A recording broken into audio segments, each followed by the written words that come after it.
Hello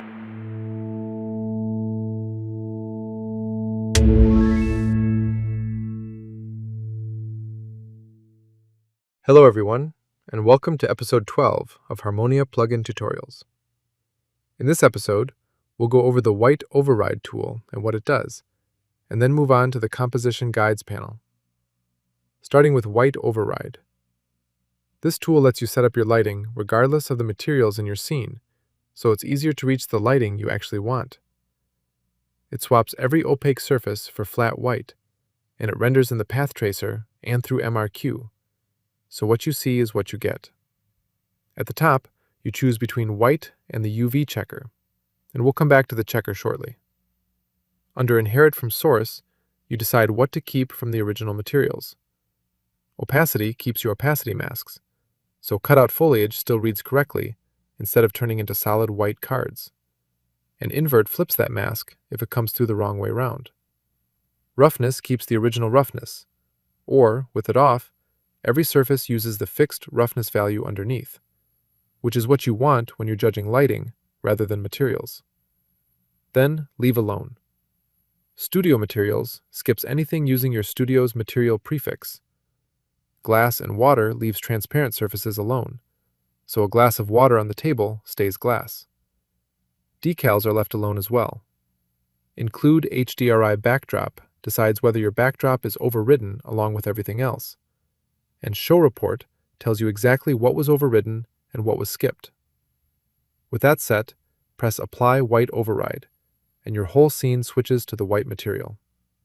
From there, you can work selectively. Select an object, press Restore Selected, and only that object comes back. I can restore these trees, for example, even though they're Harmonia scatter instances. The opposite works too. From a normal scene, select an object and press Override Selected, and only that object turns white. So you can push your scene towards white, or pull individual pieces out of it, whichever suits what you're lighting. Now that Leave Alone list is built around how we work in our studio. Our material instances start with MI, which is why the Studio Materials button looks for that prefix. And the glass and water list holds the words we use: glass, vetro, mirror, specchio, water, aqua, and so on. Your studio will use different names, so all of it is configurable. Head to Project Settings, Plugins, Harmonia White Override, and you can change the studio material prefix, extend the exclusion patterns, and exclude specific materials or actor tags. Those settings are saved into defaultgame.ini, so they're shared with everyone on the project. You'll also find the appearance settings there: the albedo color, the roughness, and the size of the UV checker squares. Which brings us to the UV checker. It works exactly like the white override, but instead of flat white, it applies a checker at a set square size, so you can read the texel density of everything in your scene at a glance. That's most useful in interiors, where you want a unified UV size across your materials. The checker shows you immediately which objects match and which don't, so you know what needs converting. And just like white, you press Restore when you're done. The nice part of the system is the safety net. If you accidentally close the project with the override still active, your original materials aren't lost. The next time you open the project, you get a pop-up telling you the override was on when you closed, and asking whether you want to restore your original materials or keep the override. Either way, nothing is lost. After that, we move on to the composition guides. Much like the cinematic viewport, this gives you framing guides, but drawn over the ordinary perspective viewport, so you don't need a cinematic viewport at all. Press Show Guides and pick one.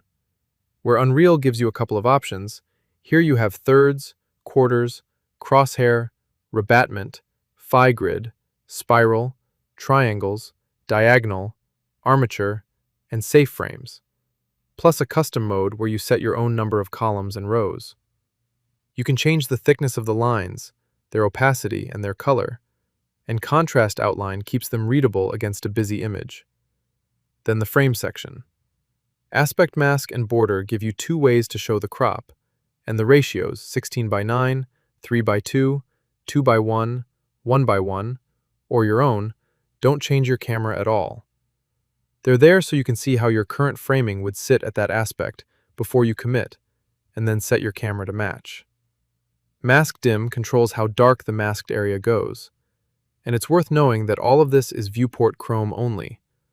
Nothing here reaches a path-traced screenshot, an MRQ render, or a movie render graph output, and nothing touches the scene, so toggling a guide never restarts your path tracer accumulation. With that, we come to the conclusion of these two tools. In the next episode, we'll go over the Harmonia mesh tools. Thank you so much for watching, and see you in the next episode.